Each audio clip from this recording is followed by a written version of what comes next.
Hello everyone, welcome again on your YouTube channel Taming Physics। Last turn बच्चों हम लोगों ने वेलोसिटी और उसके डिफरेंट टाइप्स क्या होते हैं इसको डिस्कस करा था।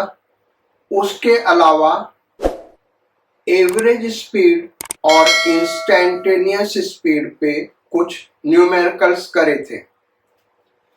आज हम लोग एवरेज वेलोसिटी और इंस्टेंटेनियस वेलोसिटी पे न्यूमेरिकल्स करेंगे, फिर एक्सेलरेशन क्या होता है और इसके डिफरेंट काइंड्स क्या होते हैं इनको समझेंगे।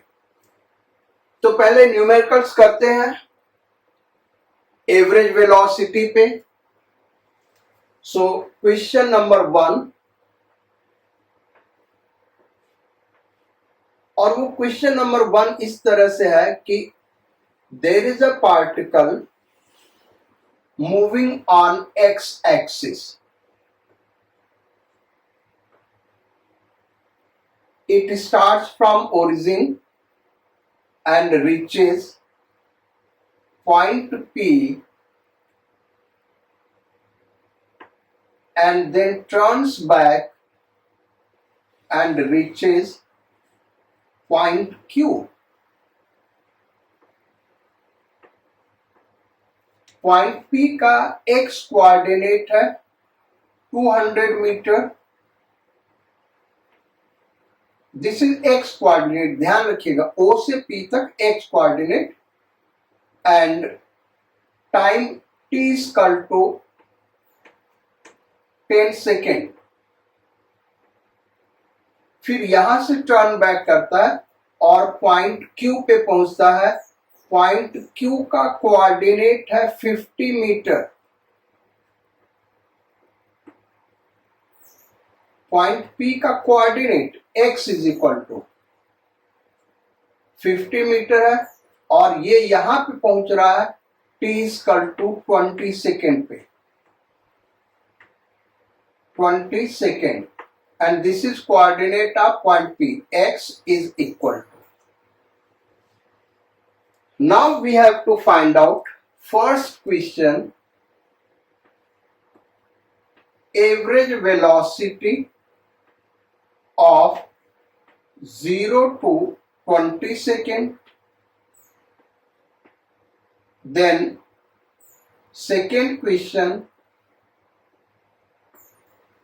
बस यही एक क्वेश्चन बेटा, एवरेज वेलोसिटी निकालना 0 to 20 सेकेंड का।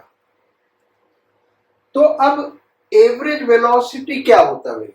एवरेज वेलोसिटी का जो फार्मूला हमने डिस्कस किया था v एवरेज, जनरली बुक में v एवरेज और यानी एवरेज स्पीड और एवरेज वेलोसिटी के लिए सेम नोटेशन है बेटा।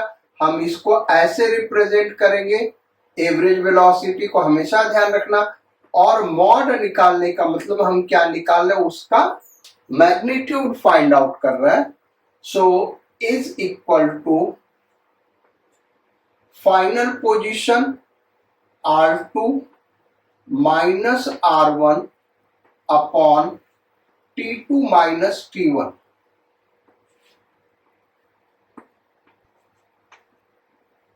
अब ध्यान देने वाली बात यह है कि यहाँ जो R2 और R1 है पोजीशन है, वेक्टर R को इन जनरल लिखे तो vector R is equal to x i cap plus y j cap plus z k cap. यहां पे हम देखें तो केवल x कोऑर्डिनेट चेंज कर रहा है, इसलिए वेक्टर r को हम ऐसे भी लिख सकते हैं y और z 0 हो जाएगा, y और z 0 हो गया। तो वेक्टर r को हम क्या लिख सकते हैं, x आई कैप, या सिंपली कोऑर्डिनेट लिख दें x। इस डायरेक्शन को हम पॉजिटिव ले रहे हैं, इस डायरेक्शन को नेगेटिव ले रहे हैं, तो बच्चों हम इसको x2 minus x1 upon T2 minus T1 लिख सकते हैं। अब x2 कितना है भाई, final coordinate 50 metre, initial coordinate t equal to 0 पे पार्टिकल कहां पे था, ओरिजिन पे। ये ध्यान देना, पार्टिकल यहां से चला है, यहां गया, फिर यहां आया है। तो जो इनिशियल कोऑर्डिनेट है x इक्वल टू 0 होगा और final coordinate x equal to 50 upon final time 20 second minus initial time 0 second, so it is 2.5 meter per second. So this will be average velocity of the particle from 0 to 20 second. Next question पे आते हैं, question number 2।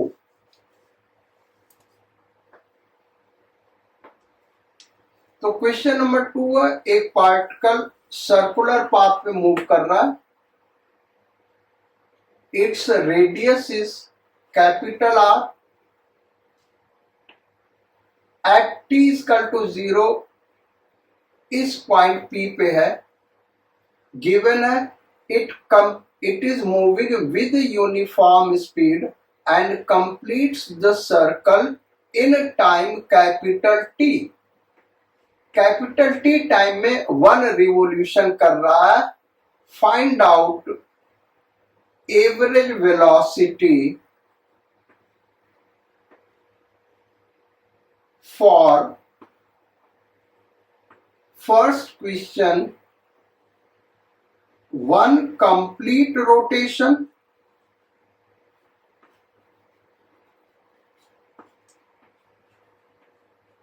second question half rotation, third question 1/4 rotation। ये तीनों average velocity निकालना है इन 3 cases में। तो एक कंप्लीट रोटेशन में अगर हम देखें भाई, तो v average is equal to R2 minus R1 upon T2 minus T1। R2 क्या है, final position, R1 initial position. तो फाइनल पोजीशन क्या है बेटा, पॉइंट P, और इनिशियल पोजीशन क्या है, पॉइंट P। तो पोजीशन सेम है। पॉइंट P के पोजीशन को अगर हम R नाम दे दें तो R minus R, point P के पोजीशन को हमने R नाम दे दिया, तो R minus R upon T2 minus T1 capital T के बराबर हो गया। So average velocity will be 0। तो एक कंप्लीट रोटेशन का एवरेज वेलोसिटी 0 होगा। सिंपल सा रीजन है, क्योंकि डिस्प्लेसमेंट 0 है। सेकेंड क्वेश्चन है हाफ रोटेशन के लिए, इसको हम हटा दे रहे हैं, यहीं से सॉल्व करते हैं। सेकेंड क्वेश्चन दिया हमने भाई, हाफ रोटेशन के लिए एवरेज वेलोसिटी क्या होगा। तो this is initial position, half rotation पे कहां आएगा, यहां पे आएगा, वर्टिकली अपोजिट पॉइंट पे Q पे आएगा। सो V एवरेज मैग्नीट्यूड हम निकाल रहे हैं, पिछले क्वेश्चन में भी मॉड ले सकते थे, तो 0 ही आता, is equal to R2 minus R1 upon T2 minus T1। इसका हमको मैग्नीट्यूड निकालना है। इज इक्वल टू, तो R2 minus R1 final position ये, इनिशियल पोजीशन ये, तो फाइनल पोजीशन और इनिशियल पोजीशन के बीच में शॉर्टेस्ट डिस्टेंस क्या है बेटा, 2R। ये कैपिटल R और ये कैपिटल R, तो R2 माइनस R1 क्या हो जाएगा, 2R upon capital T। This will be magnitude of average velocity. Then last third part इसका क्या कह रहा है कि 1/4 रोटेशन, 1/4 रोटेशन यानी 1/4 रोटेशन, इसका मतलब रोटेट करके कहां तक गया, 90 डिग्री तक रोटेट किया, यहां पे आया है। This is initial position, this is final position. V average, average velocity का फॉर्मूला अगर हम लिखें तो ये क्या आ रहा है भाई, R2 माइनस R1 का mod upon T2 minus T1. So this is R1 and this is R2, R2 minus R1. ये जो डिस्प्लेसमेंट होगा वो ये होगा, this is initial position, this is final position. तो जो डिस्प्लेसमेंट मैग्नीट्यूड हम निकालो बेटा वो ये होगा. सो एवरेज वेलोसिटी क्या हो गया, R2 माइनस R1 इस पाइथागोरस थ्योरम लगा तो ये कैपिटल R और ये भी कैपिटल R होगा. तो ये कितना हो जाएगा, √2R पाइथागोरस थ्योरम से. सो √2R upon capital T. So this will be its average velocity. Third question कर रहे हैं एवरेज वेलोसिटी पे, and this is last question on average velocity. Question number 3.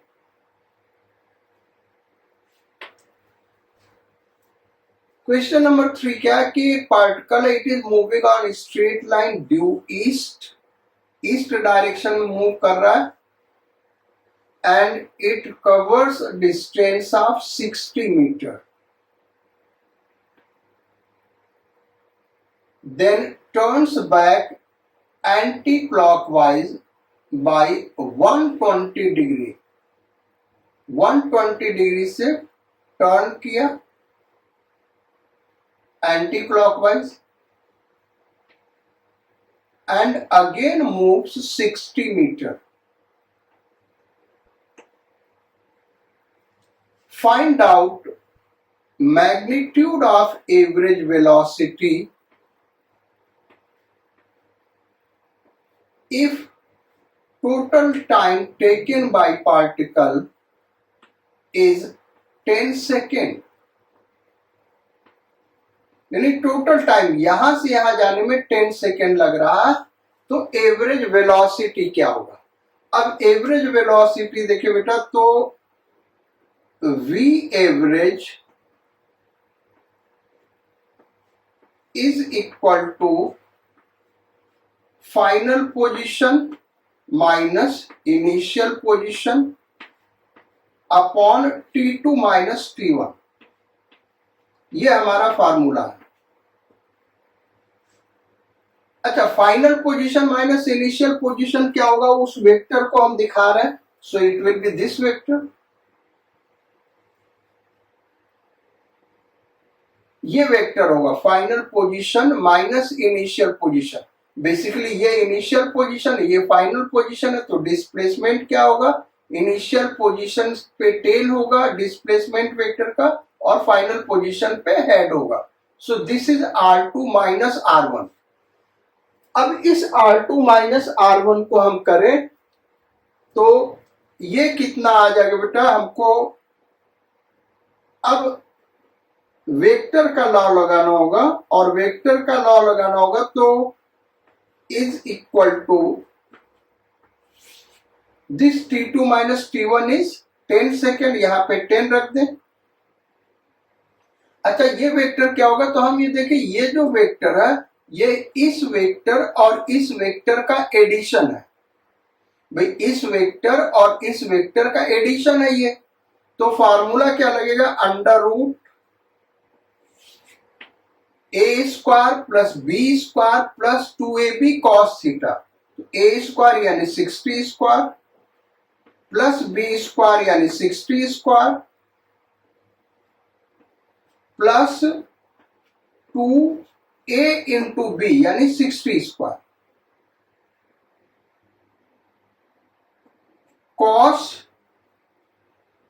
120 degree.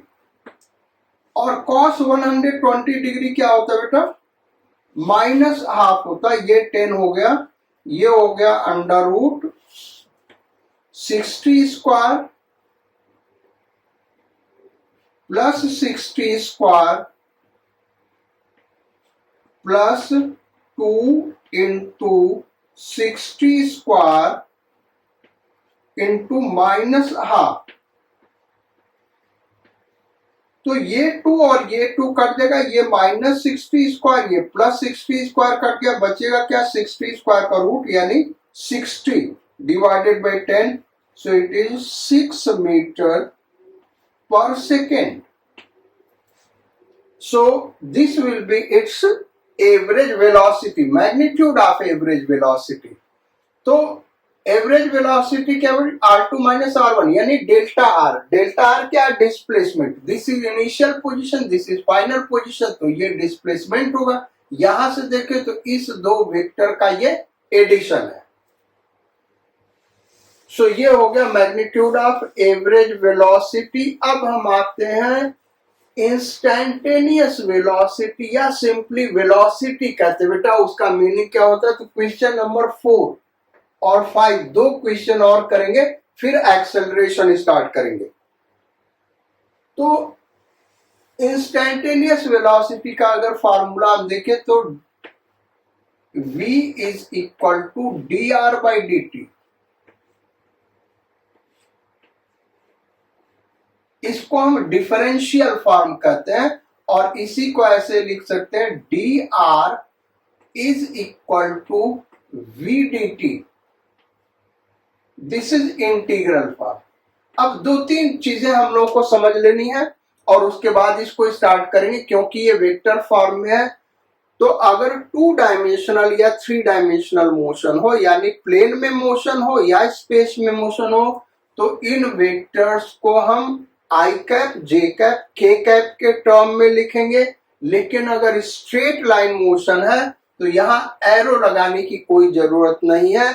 एक डायरेक्शन को पॉजिटिव ले लेंगे और दूसरा डायरेक्शन नेगेटिव हो जाएगा। ऐसे ही स्ट्रेट लाइन पे वेक्टर रिप्रेजेंट करते हैं। उसके अलावा अगर एक्स एक्सिस के अलोंग मोशन है तो dr को हम dx लिखेंगे, y एक्सिस के अलोंग मोशन है तो dr को dy लिखेंगे, और z एक्सिस के अलोंग मोशन है तो dr को dz लिखेंगे। क्यों ऐसा लिखेंगे? देखो, vector r is equal to x i cap plus y j cap plus z k cap. तो अगर x एक्सिस के अलोंग मोशन है यानी y और z क्या होगा? 0 होगा। तो वेक्टर r क्या हो गया? x आई कैप। अब अगर हम एरो हटाना चाहते हैं तो r को क्या लिख सकते हैं? x। पॉजिटिव डायरेक्शन को, x के पॉजिटिव डायरेक्शन को वेक्टर का एक डायरेक्शन हो गया, दूसरा वाला नेगेटिव उसको -x से रिप्रेजेंट करेंगे। ऐसे हम y और z के लिए कह सकते हैं। y पे अगर पार्टिकल मूव कर रहा तो x और z 0 होगा, तो वेक्टर r क्या होगा? y j कैप, यानी r को सिंपली y से रिप्रेजेंट कर सकते हैं, इसलिए dr को dy लिख सकते हैं। तो इस तरीके से बेटा dr को dz लिख सकते हैं। तो अब करते हैं, दोनों पे दो क्वेश्चन बनेगा, एक डिफरेंशियल फॉर्म पे, दूसरा इंटीग्रल फॉर्म पे। तो इन फार्मूले को यूज कब करेंगे? जब पार्टिकल का पोजीशन टाइम के टर्म में गिवन है और वेलोसिटी निकालना, तो ये फार्मूला यूज करेंगे। और पार्टिकल का वेलोसिटी अगर टाइम के टर्म में दिया है और पोजीशन निकालना है तो ये फार्मूला यूज करेंगे। So question number 4, displacement of a particle is given by 2t², where t is in time, t is in second and s is in meter। t second में एंड s मीटर में है। Find out velocity of the particle at t equal to 6 second. Velocity of particle निकालना है t equal to 6 second पे। ये displacement दिया बेटा, time के साथ कैसे रिलेटेड है ये दिया हुआ। तो अब कैसे करेंगे इसको? v इज इक्वल टू, यहाँ एरो स्ट्रेट लाइन मोशन हो रहा है इसलिए हम एरो नहीं मार्क कर रहे हैं। फार्मूला हमारा ये है v equal to d r by d t, लेकिन r हम अब s से रिप्लेस कर देंगे बेटा, क्योंकि डिस्प्लेसमेंट s से दिखा रहा है, तो d s by d t. अब s के वैल्यू को पुट कर दे तो differentiation with respect to t of कितना हो गया 2t square. So v is equal to, यहां पे 2 कांस्टेंट है बाहर आ गया, और dt स्क्वायर बाई dt। तो t स्क्वायर का डिफरेंशिएशन क्या होगा भाई, पावर बगल में आ गया और एक पावर डिक्रीज कर गया। So v is equal to 4t, यानी ये किसी भी t टाइम पे वेलोसिटी दे रहा है, लेकिन t कितना लिया भाई 6 सेकेंड पे हमको निकालना। So at t is equal to 6 second v is equal to 24 metre per second. ये ध्यान रखना बेटा, डिस्प्लेसमेंट और पोजीशन से कंफ्यूज नहीं करना, क्योंकि जो इंस्टेंटेनियस वेलोसिटी का फार्मूला हमने बताया था D r by d T, और आर क्या है, पोजीशन है। लेकिन अगर पार्टिकल ओरिजिन से स्टार्ट करता है, यहां से स्टार्ट करता है, तो किसी भी पॉइंट पे पहुंचेगा, उसका पोजीशन और डिस्प्लेसमेंट दोनों सेम होगा, क्योंकि डिस्प्लेसमेंट क्या है, final position minus initial position. तो r2 माइनस 0 यानी r2 आया, यानी फाइनल पोजीशन। तो क्वेश्चन में अगर डिस्प्लेसमेंट दिया है, उसको हम पोजीशन के टर्म में, यानी पोजीशन जहां पे r वेक्टर लिख रहा है वहां डिस्प्लेसमेंट वेक्टर लिख देंगे। तो यह ध्यान रखना है, ये नहीं सोचिएगा कि यहाँ तो सर ने लिखा है तो भाई D r by d T यानी पोजिशन का डिफरेंशिएशन अब डिस्प्लेसमेंट का कैसे हो रहा है।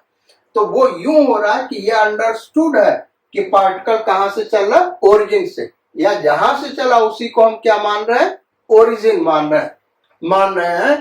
तो जो डिस्प्लेसमेंट है वो फाइनल पोजीशन होगा, यानी पोजीशन को हम डिस्प्लेसमेंट से रिप्लेस कर सकते हैं। नेक्स्ट क्वेश्चन करते हैं, velocity of a particle moving along x-axis is given by 2t plus 3,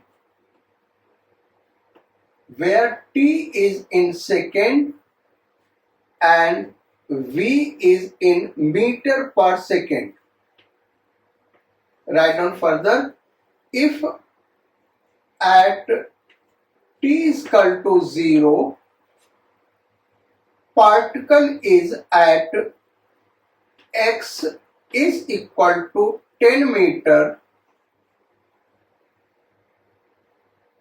then find out, first question, displacement of particle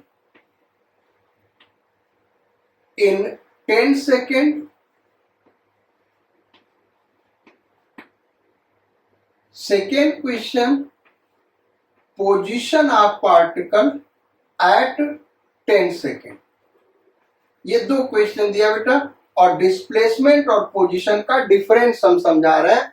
अगर ओरिजिन से पार्टिकल स्टार्ट करता है तो डिस्प्लेसमेंट और पोजीशन सेम थिंग है, क्योंकि डिस्प्लेसमेंट जो होगा डेल्टा आर जो होगा वो final position minus initial position होगा। तो ये ओरिजिन से स्टार्ट कर रहा तो 0 हो गया, यानी displacement is equal to final position. लेकिन अगर ओरिजिन से नहीं स्टार्ट कर रहा है तो डिस्प्लेसमेंट और पोजीशन दोनों अलग अलग चीजें होंगी। यहां पार्टिकल ओरिजिन से स्टार्ट नहीं कर रहा है। सो इसके लिए हमने क्या कहा था, फार्मूला हम ये यूज करेंगे, d r is equal to v d t. अब हमने ये भी बताया था बेटा कि अगर स्ट्रेट लाइन मोशन है तो एरो लगाना जरूरी नहीं है, और अगर straight line motion x axis के अलॉन्ग हो रहा है तो dr को dx से रिप्लेस कर देंगे, तो dx is equal to velocity किस डायरेक्शन में, x डायरेक्शन में, एरो वगैरह हमने हटा दिया, dt। So dx is equal to vx को क्या लिख सकते हैं, 2t प्लस 3 dt। अब पहला पार्ट करते हैं displacement. So at t equal to 0 particle कहां पे भाई, 10 मीटर पे,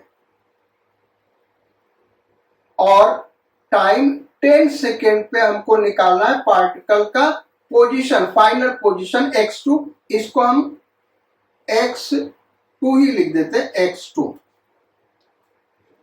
तो इसका इंटीग्रेशन क्या होगा, x का लिमिट पुट करेंगे तो ये आ जाएगा x2 minus 10 is equal to 2t का इंटीग्रेशन करेंगे तो ये आ जाएगा t स्क्वायर प्लस 3 का इंटीग्रेशन करेंगे तो ये आ जाएगा 3t, लिमिट 0 टू 10। आगे बढ़ते हैं।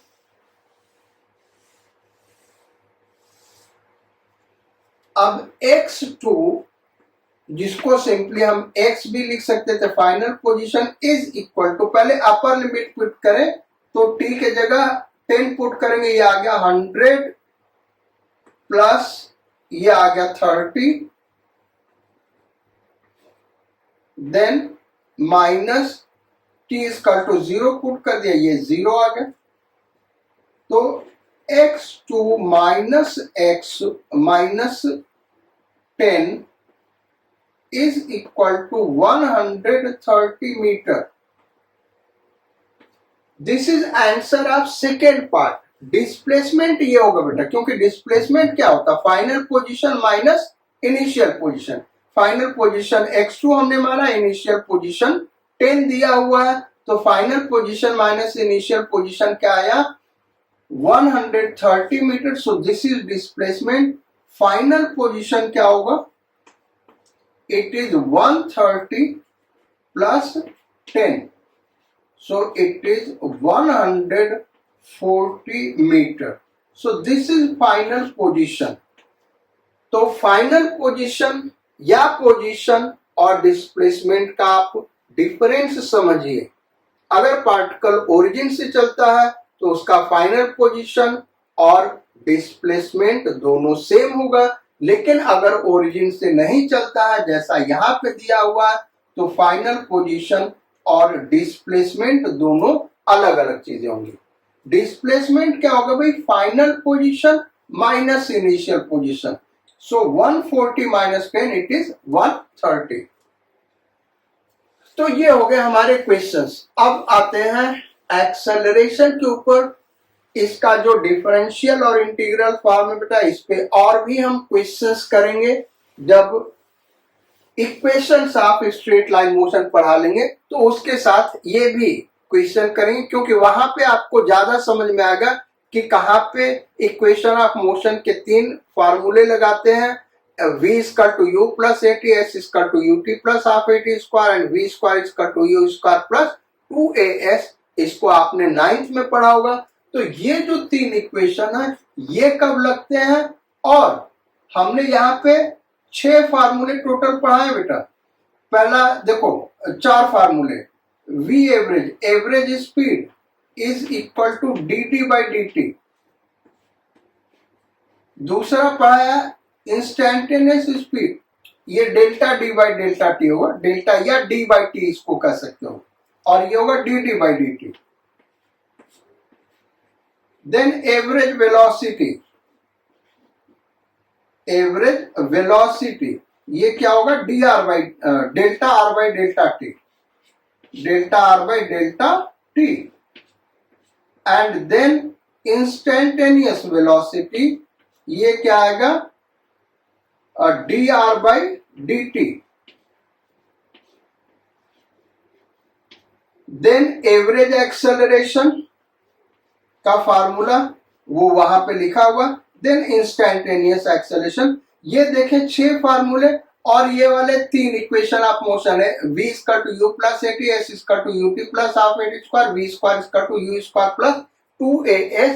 यहां जब हम पढ़ाएंगे तो इससे रिलेटेड फिर से प्रॉब्लम करेंगे ताकि आप एक साथ देख पाएंगे कि कब ये फार्मूले लगने वाले हैं और कब ये इक्वेशन ऑफ मोशन के फार्मूले लगने वाले हैं, दोनों में डिफरेंस क्या है। इसलिए हम यहाँ पे कम कम क्वेश्चन, एक एक क्वेश्चन करा रहे हैं ताकि हर टाइप का एप्लीकेशन आप समझ सके।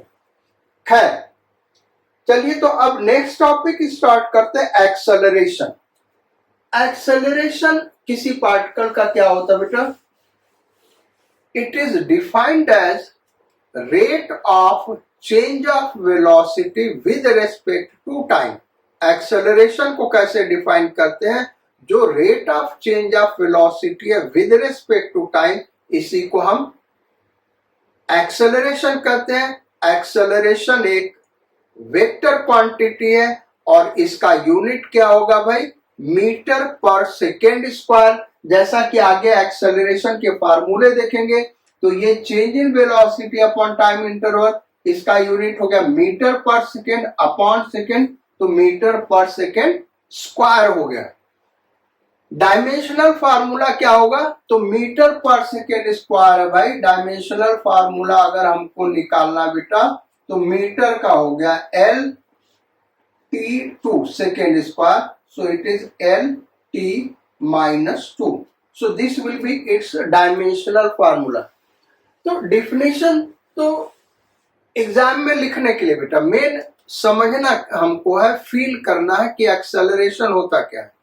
सो एक्सेलरेशन बहुत ही कॉम्प्लेक्स फिजिकल क्वांटिटी, वो इतना आसान समझना नहीं। समझना का मतलब विजुअलाइज करना और फील करना उस चीज को कि एक्सेलरेशन है क्या।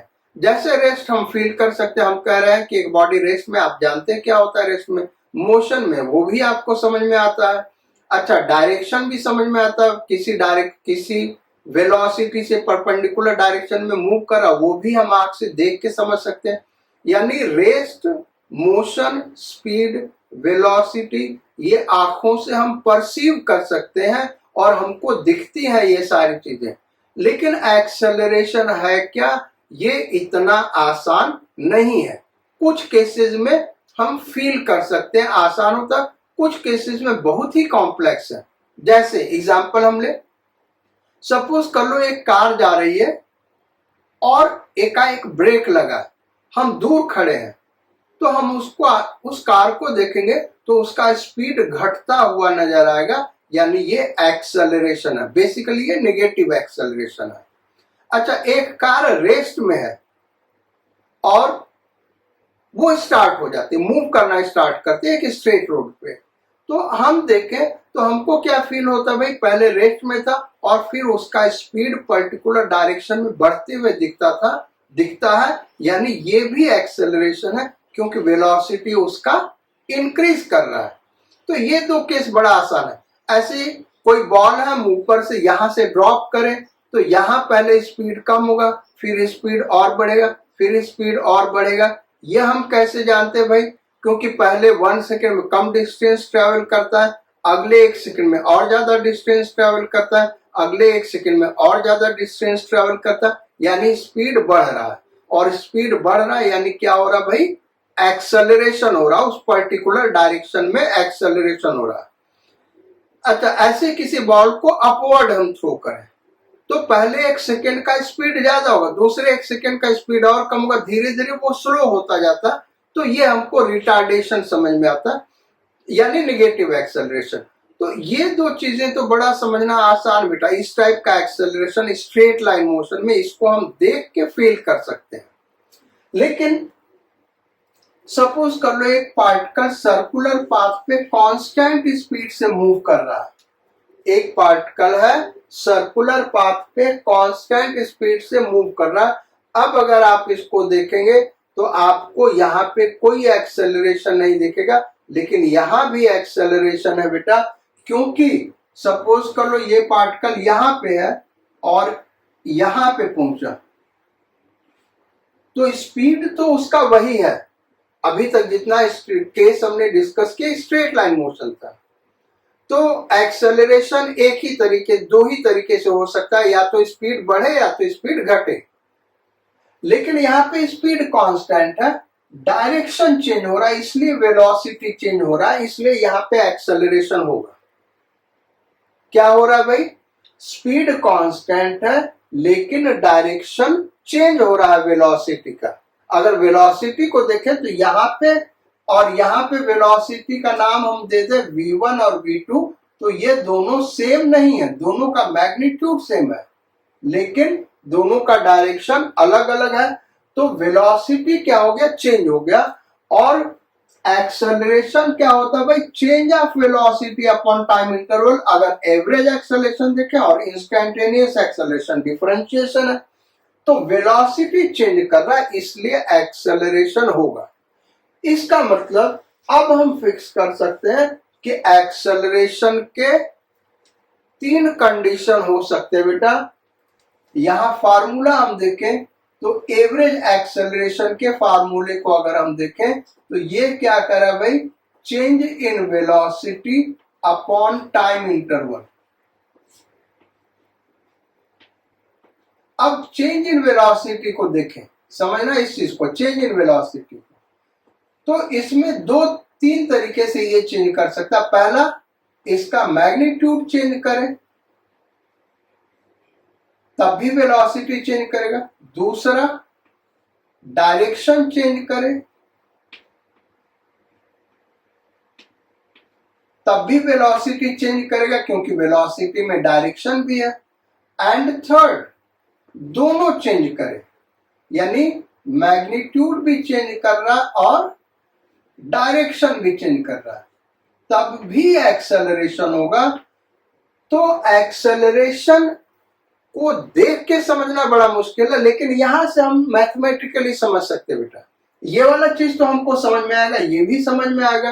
अब इसको हमको ध्यान रखना है, जब भी कोई पार्टिकल का डायरेक्शन चेंज कर रहा है तो एक्सेलरेशन होगा। मैग्नीट्यूड चेंज कर रहा है स्पीड का तो एक्सेलरेशन होगा। और अगर मैग्नीट्यूड और डायरेक्शन दोनों चेंज कर रहा तब भी एक्सेलरेशन होगा। आगे बात करते हैं एक्सेलरेशन के टाइप्स के।